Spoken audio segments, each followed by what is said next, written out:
Rodrigo, ¿qué es lo que van a hacer ustedes en la provincia de Loja, concretamente con la población, para incentivar no solamente la caminata, sino a conocer un territorio que posiblemente no se le conoce en los actuales momentos? Bueno, lo que no se conoce antes que el territorio es la cultura que vivió aquí antes, ¿no? Siempre se ha hablado de los paltes, de la cultura paltes, es conocida por todo el mundo, la cultura Saraguro, pero la cultura Guayacún, que es una generación más o menos de la época incásica, es la integración de tres provincias aborígenes que hubieron en aquel tiempo: la provincia de los Calvas, la provincia de los Ayahuacas y la provincia de Caxas. Estas tres son las que primero resistieron la invasión inca cuando ellos comenzaron, y justamente se argumenta a nivel nacional de que una de las razones para invadir estos caminos fue la ilusión de manejar por parte de los incas todos los caminos ancestrales para poder llevar el muyu, el espónilos, desde Manta hasta Machu Picchu.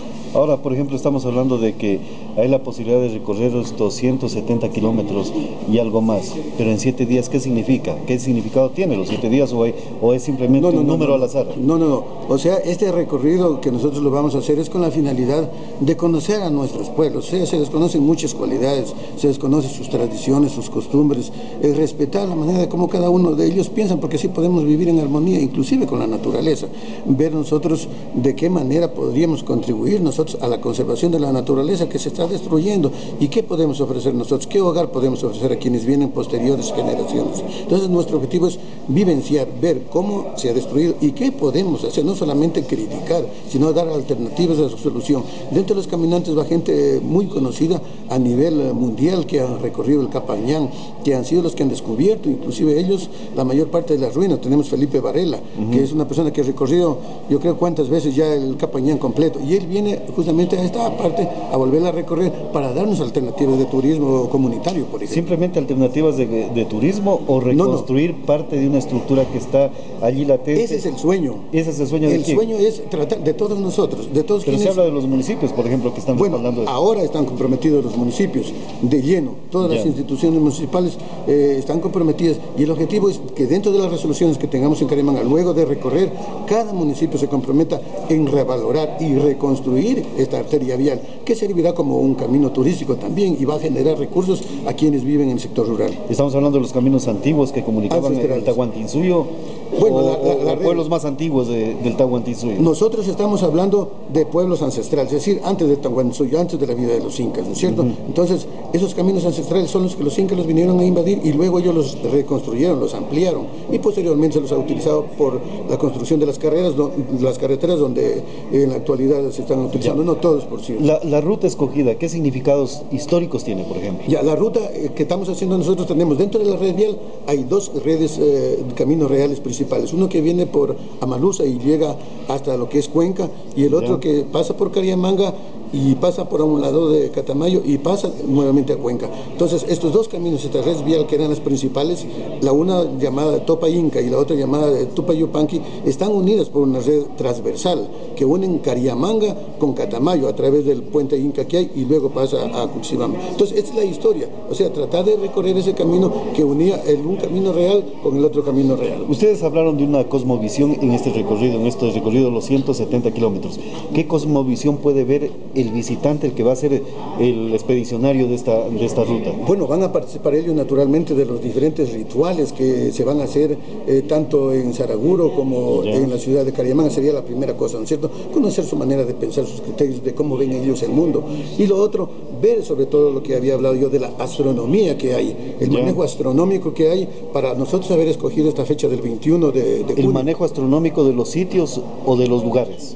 Bueno, sitios, por ejemplo, el Baño del Inca de Saraguro y de Cariamanga también, que existe uno allí. Obviamente, ya. Y sobre todo, cómo nuestra gente ancestral, no hablamos de los incas, sino nuestra gente ancestral, antes de los incas, cómo ellos utilizaron el movimiento de los astros, el movimiento de la Tierra en relación al Sol, para ver cómo el Sol se lo ve que se mueve, pero no es el Sol el que se mueve, sino la Tierra, ¿no? Pero aparentemente se lo ve al Sol que se mueve. Entonces, este movimiento permitió a ellos buscar lugares estratégicos para dónde y en dónde construir sus pueblos. Cariamanga no está hecho allí porque así a la nada, basada, ¿no? Sino que justamente hay un alineamiento de Cariamán, que justamente lo hemos conversado nosotros con Yamil, que está alineado, por ejemplo, con el pueblo de Catacocha, porque hay los dos apus con el Chiriculapo. Entonces, estas alineaciones son basadas en los movimientos de los astros. En Cariamán nosotros tenemos también un alineamiento con unos petroglifos que recientemente hemos hallado, que son mucho más antes de los incas. Entonces, estos alineamientos son basados en el movimiento de los astros, el movimiento de las estrellas. Entonces, eso es lo que vamos a aprender, por qué y cómo están ubicados los pueblos allí.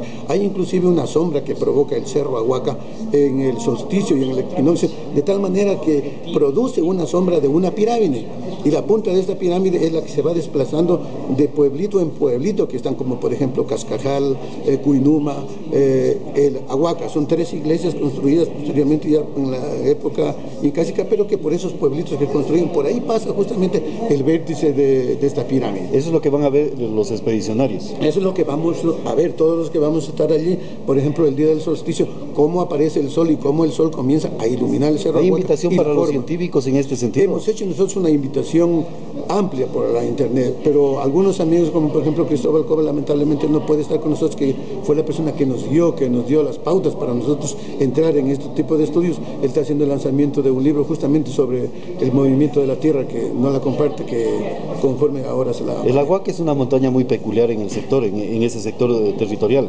¿No se encuentra similar en otra latitud de la provincia de Loja, de lo que viste? Bueno, la forma no, pero el material sí es un material volcánico, que también hay en Espíndola, y este material volcánico ha permitido justamente ahí el desarrollo de una especie de lagidium, que es un mamífero único en el mundo en cuanto a la especie que hay en Cariamán, el conocido como vizcache. Ya han salido algunos reportajes que nosotros hemos logrado reportar y inscribir en algunas instituciones, pero también buscando nosotros ese tipo de roca para tratar de buscar en otro lugar de la provincia de Loja este mamífero. Nosotros nos trasladamos hasta Malusa.